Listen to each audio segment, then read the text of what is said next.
Assalamualaikum warahmatullahi wabarakatuh. Para mahasiswa sekalian, jumpa lagi dalam kuliah studi kelayakan bisnis Islam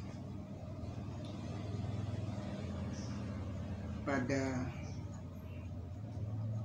hari Sabtu tanggal 11 Oktober 2005 ini. Kita masih melanjutkan tentang yang kemarin, Sabtu kemarin, yaitu arti penting studi kelayakan bisnis Islam. Kemarin baru poin 1, kemudian poin 1 itu isinya ada A, B, C, D, E, kemudian F. Nah, sekarang jadi ini poin 1 pada poin yang lebih pecahannya, yaitu poin F, yaitu mengenai apakah tujuan investasi benar-benar untuk kesejahteraan rakyat.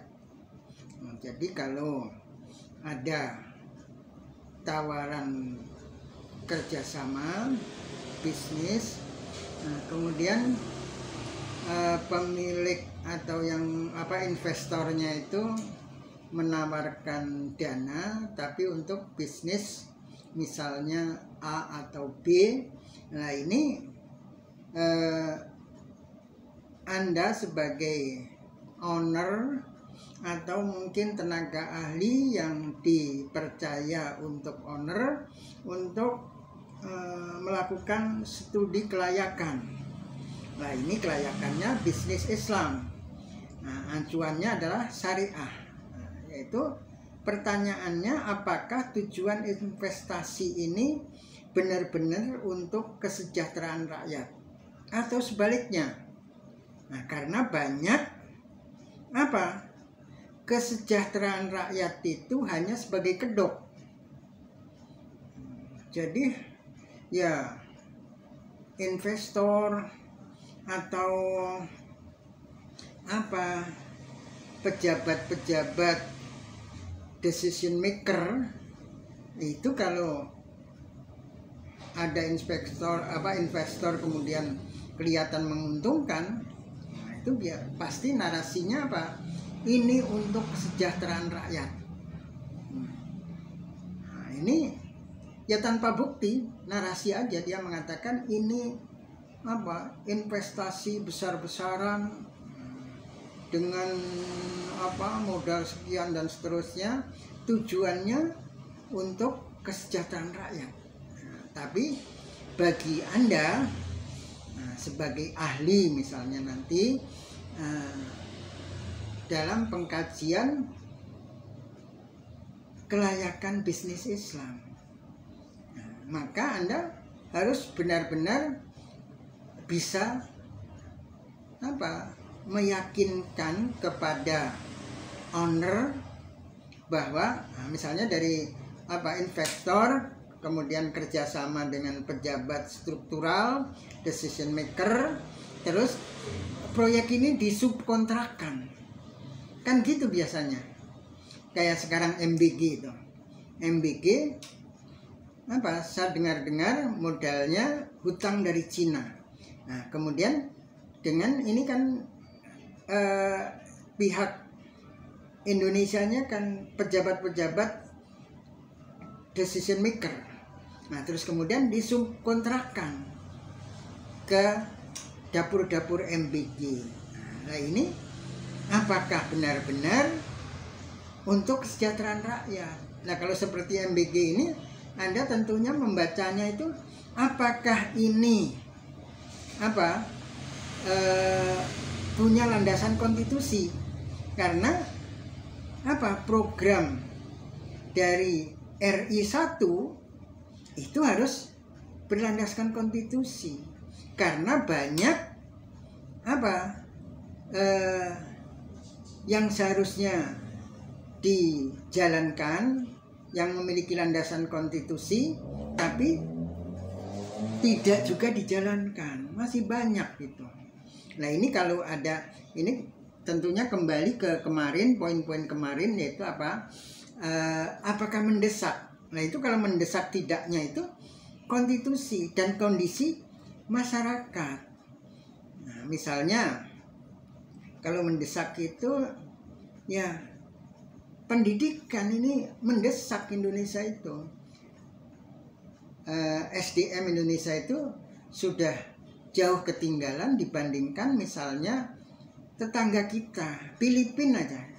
Kita itu kalah SDM-nya. Nah, Bapak pernah dapat informasi dari Dr. Hafidz Abbas. Dr. Hafidz Abbas waktu itu sebagai wakil rektor UNJ.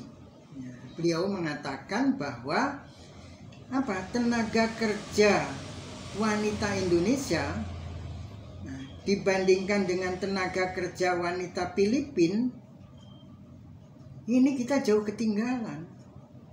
Nah, mereka ini studinya sama-sama yang bekerja di Brunei, sebagai TKW di Brunei. Nah, kontraknya sama. Jadi sebagai PRT, pembantu rumah tangga, atau kemudian dengan istilah yang lebih keren, nah kita kan biasanya menutupi pekerjaan itu dengan istilah yang lebih keren. Residivis tadinya, terus ditutupi dengan bromocora. Ya tapi maling-maling juga yang lari dari penjara. Nah, itu kemudian bos PSK, nah, itu disebut tadinya Germo, diperhalus jadi mucikari. Ya tetap pekerjaannya itu juga, itu kita senangnya gitu. Nah, jadi ini PRT yang tenaga kerja dari Indonesia dengan tenaga kerja dari Brunei itu sama, tenaga kerja dari Filipina itu sama-sama kerja di Brunei. Kontraknya itu, surat kontraknya itu sama, cuma pakai bahasa Inggris. Nah ini karena SDM kita berbeda dengan Filipina, akhirnya apa? Gaji sama, tapi take home pay-nya beda. Karena TKW Indonesia nggak bisa baca kontrak, sementara tenaga dari Filipina itu bisa baca kontrak, bisa bahasa Inggris. Nah, apa yang disampaikan Dr. Hafidz Abbas ini saya percaya, karena awal-awal ada Facebook, Bapak banyak punya teman dari Filipina. Ya, itu semuanya bisa bahasa Inggris. Jadi mereka menguasai dua bahasa, Tagalog dan Tagalog atau Bisaya dan bahasa Inggris. Nah, cuma bedanya kalau mahasiswa itu bahasa Inggrisnya, grammarnya bagus. Kalau yang tidak kuliah itu grammarnya ya asal tabrak. Tapi yang penting bisa ngerti bahasa Inggris, diajak ngomong bahasa Inggris ngerti, baca bahasa Inggris ngerti.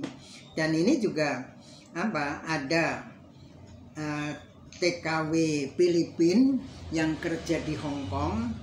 Terus pernah Bapak tanya, apakah Anda punya kenalan orang-orang Indonesia atau TKW dari Indonesia?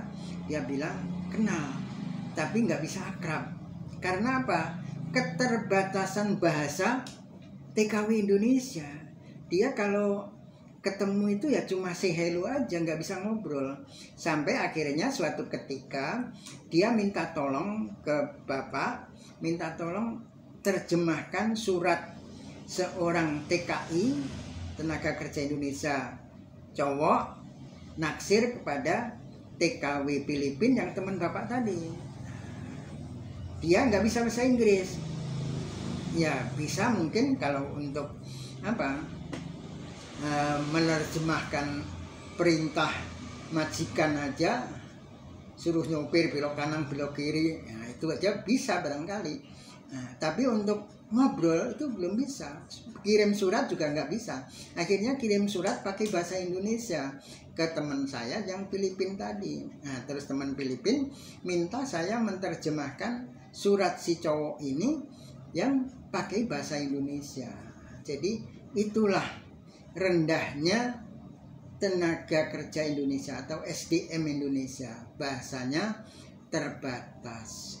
Nah, jadi sebenarnya yang harus di push sama government itu pendidikan dan kemampuan berbahasa. Nah, saya pernah nyebrang ke PNG, Papua Nugini. Papua Nugini itu bahasa Inggrisnya berantakan. Di pintu gerbang masuk Papua Nugini itu bahasa Inggrisnya salah.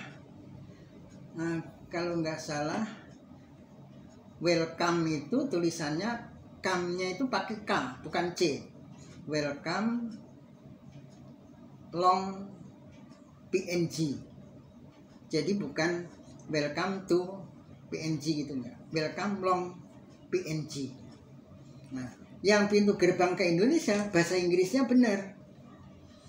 Tapi masuk ke Indonesia orang nggak bisa bahasa Inggris, masuk ke Papua Nugini orang bisa bahasa Inggris.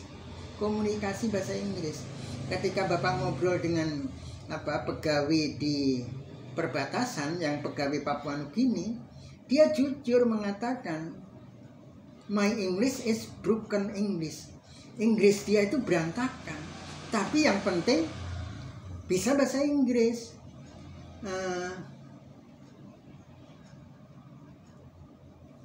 Pengumuman larangan tidak boleh membawa senjata di Papua Nugini itu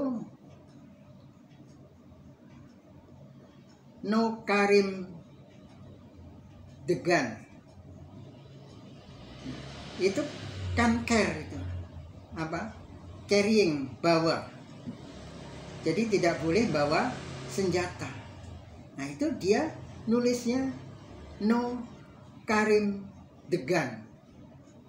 Nah, jadi udah pokoknya ya dia sendiri mengakui broken English yang berantakan, tapi nyatanya bisa berbahasa Inggris, bisa komunikasi berbahasa Inggris, tapi masuk ke Indonesia nggak bisa. Nah, jadi kita seharusnya juga Inggrisnya hantam aja, hantam kromo. Mau grammarnya bener itu kalau kita mau kuliah kan. Kalau nggak mau kuliah ya kan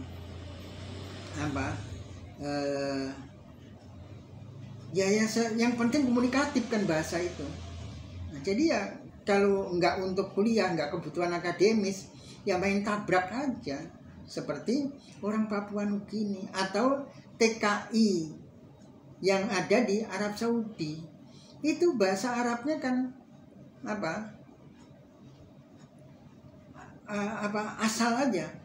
Nah, misalnya gini, anak awal ente ba'di, saya duluan kamu belakangan. Nah, itu ya orang ternyata paham ketika ayel-ayelan ngantri itu anak awal ente ba'di.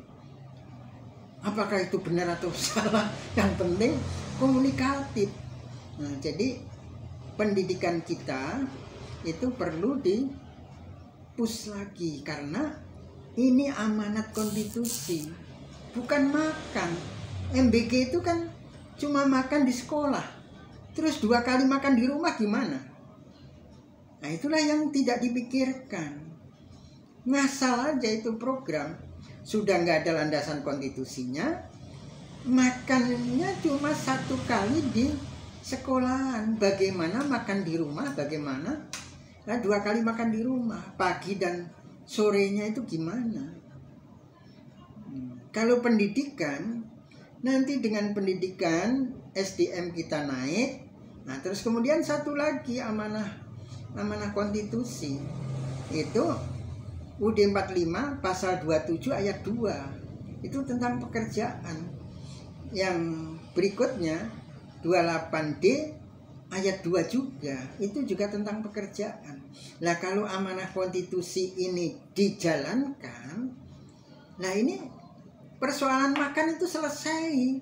Orang tua punya pekerjaan, punya penghasilan. Soal makan selesai. Bukan makan di sekolah, sementara anak 2 kali makan di rumah nggak ketahuan seperti apa. Orang tuanya juga makan apa, itu nggak dipikirkan. Ini nggak cerdas, ini yang bikin program MBG.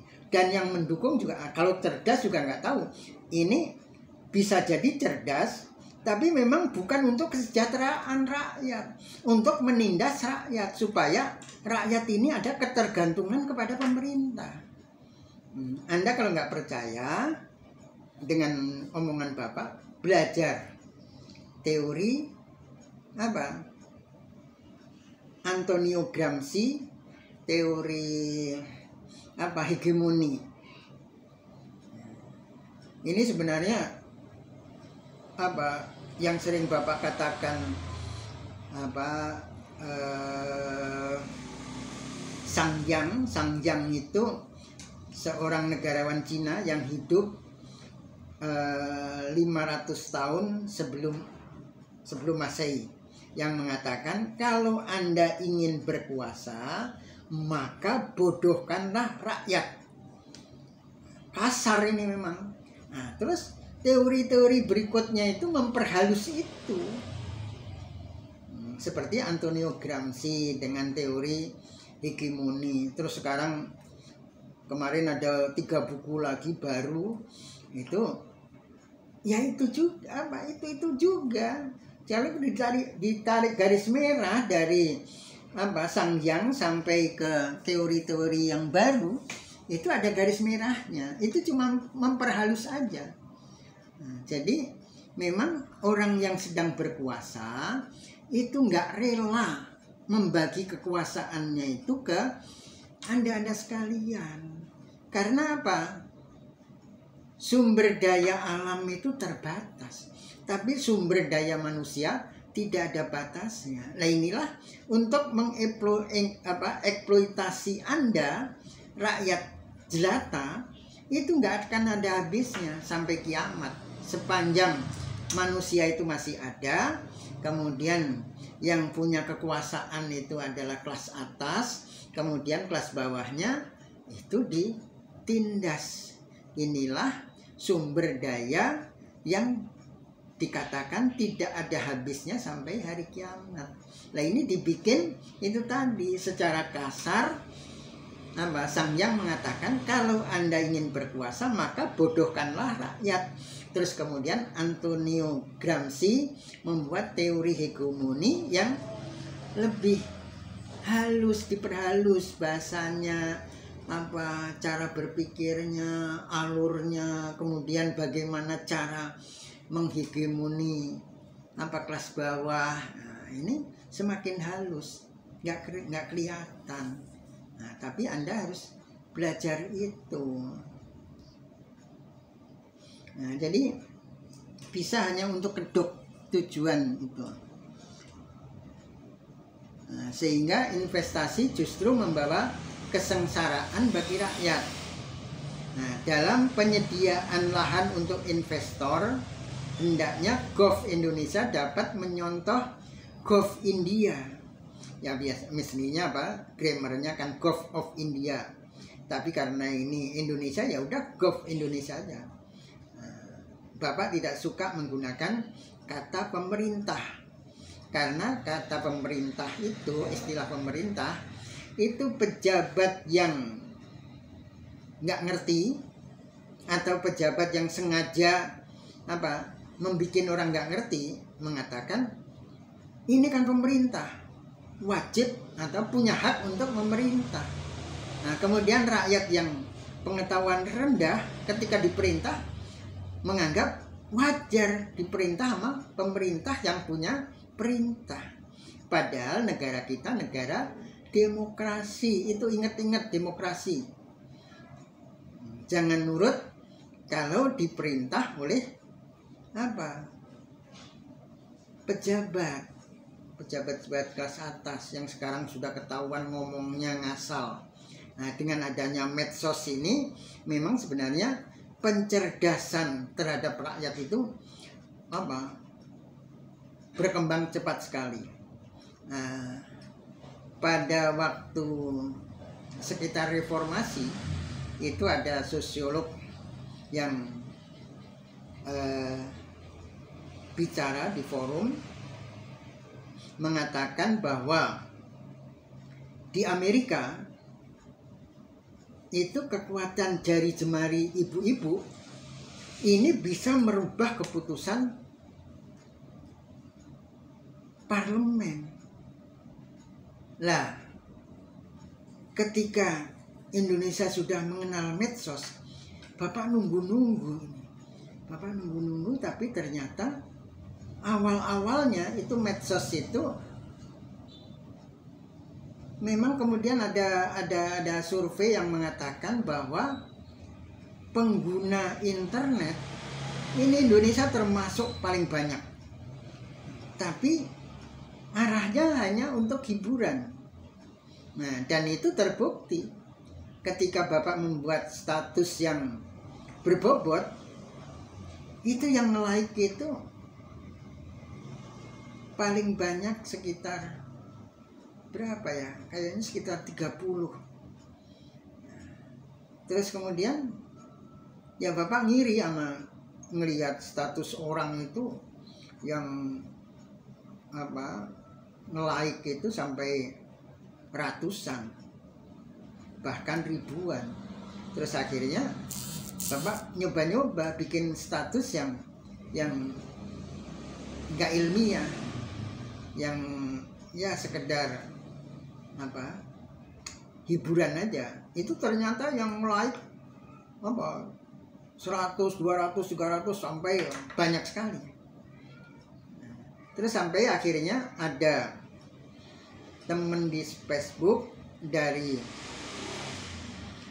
Mas Bagi itu Lombok Timur, Selong ke arah utara. Mas Bagi itu dia komplain, mengatakan, Pak, statusnya kok berubah gini, berubah gimana? Kok Bapak kelihatannya nggak serius lagi gitu.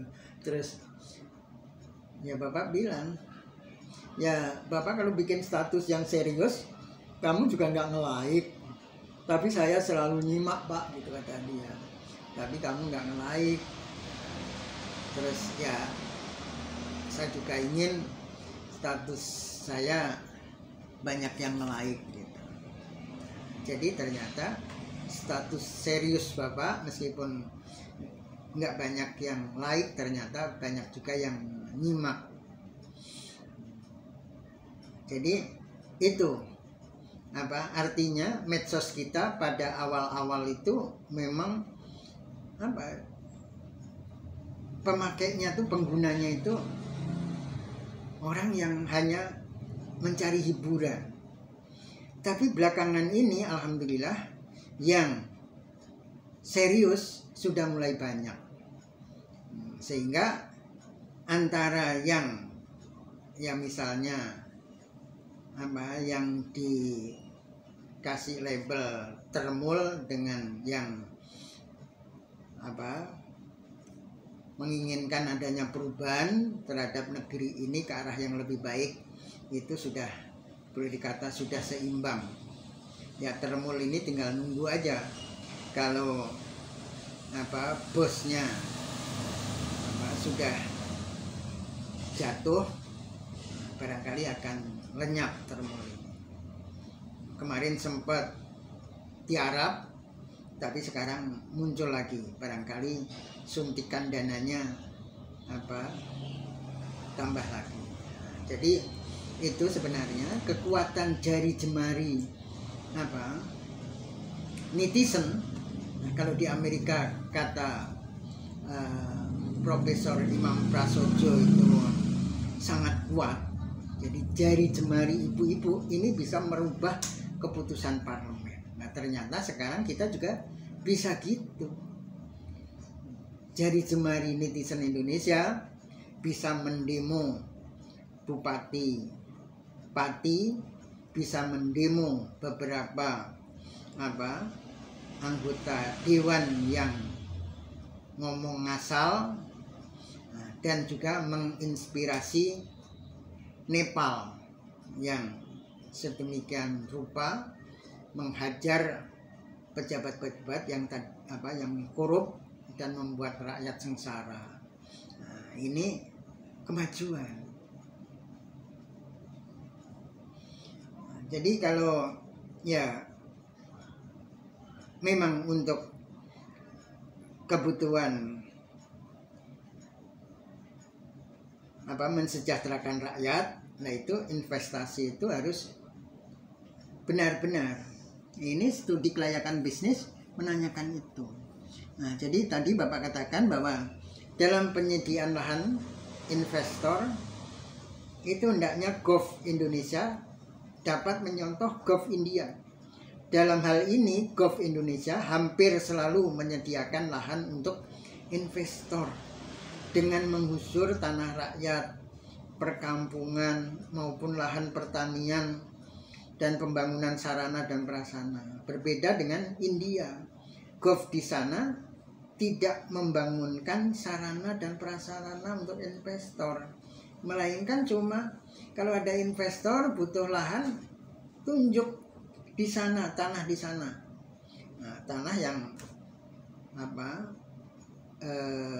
masih perawan, artinya bukan sudah menjadi milik rakyat, ini disilahkan terus membangun infrastruktur sendiri. Kemudian poin 2, produk. Selain dipertanyakan apakah produk barang garing jasa yang dihasilkan marketable atau tidak, jadi marketable atau tidak, jadi laku dipasarkan atau tidak. Ini masih seperti pertanyaan kelayakan bisnis konvensional. Nah, dalam studi kelayakan bisnis selama harus dipertanyakan hal-hal sebagai berikut. Apakah produk, jika berupa barang, ditanyakan yang direncanakan merupakan produk halal atau tidak? Apakah tidak mengandung hal-hal yang diharamkan seperti narkoba, alkohol dan unsur-unsur dari babi. Karena makanan-makanan di Indonesia itu selalu, bahkan bukan makanan saja, sepatu misalnya, nah itu ada unsur kulit babinya apa enggak.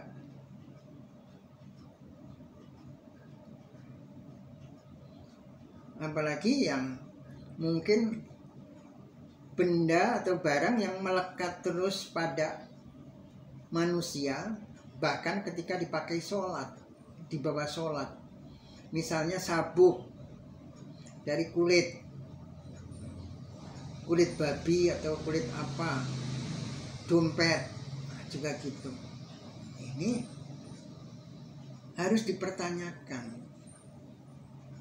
Kemudian apakah produk kalau berupa jasa, misalnya hiburan, ini hiburan yang mubah atau hiburan yang diharamkan. Kemudian poin berikutnya C, bagaimana apabila produk jasa atau hiburan ditinjau dari sudut norma-norma agama, norma-norma agama Islam terutama. Dari sudut norma umum konvensional barangkali tidak bermasalah, tapi kalau dari sudut agama bagaimana? Nah, seperti ini ya, untungnya perkembangan kesadaran syar'i ini sudah berkembang di olahraga ya. pemain-pemain muslimah misalnya main voli seperti Megawati, Hangesti ini sudah pakai jilbab, menutup auratnya secara baik, meskipun untuk olahraga tapi tidak terkesan seperti yang beberapa tahun yang lalu dikritik banyak perempuan yang memakai jilbab tapi tetap menonjolkan lekuk-lekuk tubuhnya sehingga ada istilah jilbub. Nah, ini kayaknya sudah enggak di pemain-pemain baik voli maupun sepak bola. Nah, kemudian proses produksi.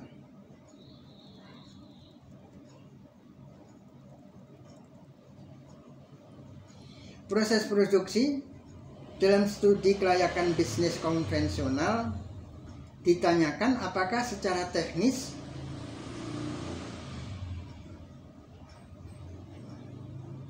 produksi dapat dilakukan dan berkelanjutan, sustainable. Maka dalam studi kelayakan bisnis Islam harus dipertanyakan hal-hal berikut, yaitu A, apakah proses produksi tidak melanggar syariat? Misal untuk produk olahan daging sapi atau ayam, apakah proses penyembelihannya sesuai dengan syar'i atau tidak? Nah, mungkin Anda sudah pernah melihat di video YouTube orang mau menyembelih sapi itu, kalau secara syar'i untuk orang Indonesia, kalau untuk orang luar Indonesia itu bisa sendirian, seorang diri bisa menyembelih sapi, nggak harus pakai sapi dirobohkan langsung ya, karena kualitas pisaunya juga bagus, orangnya juga kuat sehingga bisa menyembelih sapi sendirian. Tapi untuk orang Indonesia kayaknya minimal 3 untuk merobohkan sapinya dulu, kemudian megangin dan baru ada pemotongnya. Kecuali pakai alat yang beberapa tahun berkembang untuk menyembelih binatang kurban, sapi dimasukkan ke satu tempat yang sempit, kemudian tempat itu dirobohkan, terus kepala atau leher sapi itu keluar dari tempat itu, tinggal motong. Nah, jadi kalau motong secara syar'i memang ya untuk mencapai kehalalan itu emang agak ribet. Tapi yang melanggar syar'i, Anda pernah melihat sendiri di YouTube barangkali, sapi ketika sedang diem kemudian lewat pinggir tembok itu ada orang dari atas tembok itu menggetok kepala sapi itu pakai besi atau alat otomatis yang kayak ini alat untuk mengambil darah itu, jetret itu, ada kejutnya itu. Tapi kalau itu kan cuma jarum, yaitu kejutnya itu kemudian ada besi yang keluar dengan tenaga yang kuat, getok kepala dan sapi itu langsung jatuh. Jadi ini cukup 1 orang, tapi ya itulah, ini menghasilkan daging yang haram. Nah, kalau yang seperti itu ya otomatis ini harus ditolak. Jadi proses olahan daging sapi atau ayam itu proses penyembelihannya harus mengikuti syariat Islam. Kemudian apakah proses produksinya bebas dari bahan-bahan najis atau justru terkontaminasi najis? Nah, Ini Bapak hanya melihat di YouTube juga, di video YouTube pengolahan sosis ayam. Ini ayam memang sudah mati, apakah disembelih secara halal atau enggak tahu.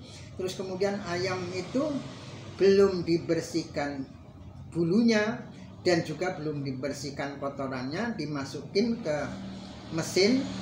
Kemudian mesin itu memilah bulu kotoran ayam, dan kemudian dagingnya langsung diproses menjadi sosis. Nah, apakah pemrosesan ini benar-benar bisa memisahkan najis dengan bahan yang akan diolah itu benar-benar terpisah secara syar'i atau tidak, atau mengkontaminasi daging ayam ini dari najis? Kalau diproses secara manual itu kan udah pasti perut ayam dibelek, kotorannya dikeluarin, terus kemudian daging ayamnya dicuci, itu sudah terpisah. Kemudian baru bagian yang berkaitan dengan kotoran ayam itu pun kalau dibersihkan biasanya di air mengucur. Kalau orang motong sapi biasanya isi perutnya dibawa ke kali dengan air yang mengalir, itu diproses, dibersihkan. Jadi ini ketahuan tidak terkontaminasi najis. Nah, sementara mesin itu kayaknya tidak ada air yang otomatis mengalir ke mesin itu, tapi kering-keringan aja.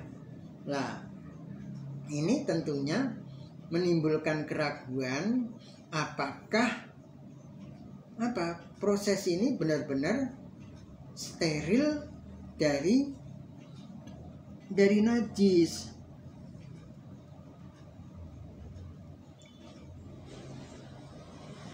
Nah, ini poin keempat. Ini memang cukup panjang karena masih dibagi lagi poin A, kemudian poin A juga dibagi lagi menjadi nomor urut dalam kurung. Jadi masih banyak. Karena ini sudah panjang, barangkali selanjutnya atau kita habiskan, yaitu poin keempat, sudut pandang manajemen. Dalam sudut studi kelayakan bisnis konvensional ditanyakan apakah dari sudut pandang manajemen bisnis tersebut efektif dan efisien. Dalam studi kelayakan bisnis Islam perlu adanya tambahan investigasi sebagai berikut. Apakah manajemennya terbebas dari unsur-unsur gharar dan zulm, bagaimana jam kerjanya, dan bagaimana memfasilitasi waktu sholat wajib. Unsur gharar dalam manajemen misalnya ketidakpastian yang berlebihan atau kerugian bagi dalam suatu transaksi. Jadi ketidakpastian dalam suatu transaksi atau kontrak bisnis yang dapat menyebabkan ketidakadilan atau kerugian bagi salah satu pihak karena kurangnya kejelasan mengenai objek transaksi, harga, kualitas, atau waktu penyerahan.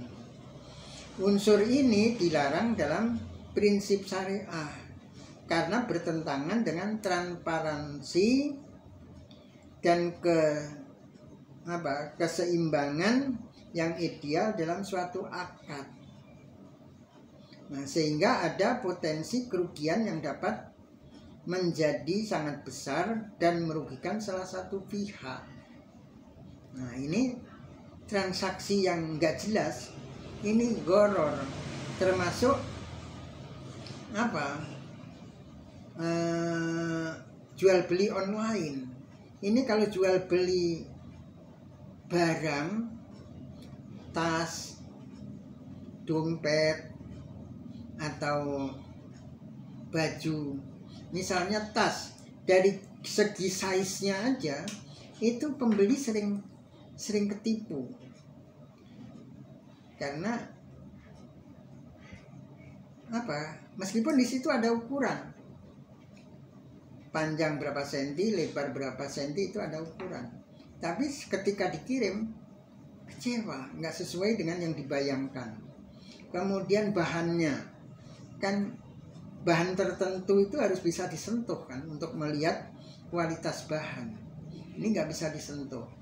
Pakaian misalnya, itu terutama kain itu kalau tidak disentuh, nggak diraba, itu nggak ketahuan kualitasnya. Meskipun ada misalnya ada bahan yang disebutkan bahannya apa, tapi ternyata tidak sesuai. Nah, ini transaksi yang ada unsur horornya. Kemudian unsur-unsur horor itu meliputi juga ketidakpastian objek transaksi. Jual beli barang yang belum wujud. Nah, misalnya apa? Ini kalau di kampung Bapak disebutnya ijon. Jadi padi baru ditanam, kemudian dijual. Nanti kalau panen dijual sekian. Karena pemilik sawahnya itu sudah butuh uang. Nah, ini nggak boleh. Iya, kalau padi ini bisa sampai panen. Kalau kemudian apa? Ada banjir gimana? Atau kemudian ada banyaklah musibah berkaitan dengan tanaman. Kemudian ketidakjelasan atau kualitas objek transaksi. Nah, ini seperti yang barusan Bapak jelaskan, seperti jual beli online. Kemudian ketidakjelasan harga. Itu sering orang apa? Harga ini nggak transparan. Misalnya kalau Anda bisnis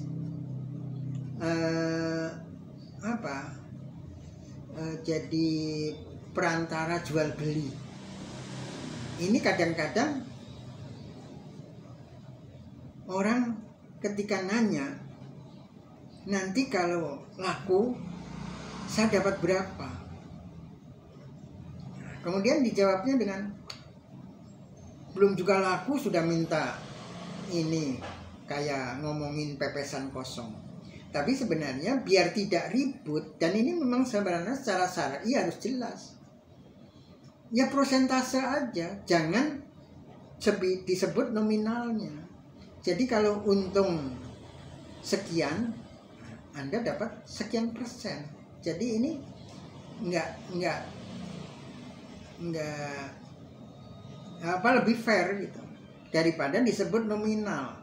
Misalnya nanti kamu dapat 100 juta, ternyata ketika dijual ini untungnya hanya misalnya 200 juta, masa perantaranya sampai dapat 100 juta, karena dibayangkan mungkin dapatnya 1M. Nah, jadi ini harus dihitung persentase, tapi itu harus jelas. Kemudian spekulasi berlebihan. Nah, transaksi yang melibatkan pertaruhan pada suatu yang tidak pasti, sehingga bersifat gambling atau sangat berisiko. Nah, kemudian yang terakhir, transaksi dengan kurangnya informasi terhadap pihak-pihak yang terlibat, kurang memiliki informasi yang lengkap atau kurang akurat tentang subjek transaksi. Nah, jadi sesuatu yang abu-abu dalam transaksi itu haram menurut agama Islam. Jadi kalau membuat MOU dalam bisnis itu harus jelas sejelas-jelasnya. Jangan juga harus juga pihak-pihak terkait ini diberi kesempatan untuk baca, diberi kesempatan untuk ikut berunding. Sampai di sini. Kalau masih belum jelas, silahkan hubungi Bapak lewat WA. Sekian dulu. Assalamualaikum warahmatullahi wabarakatuh.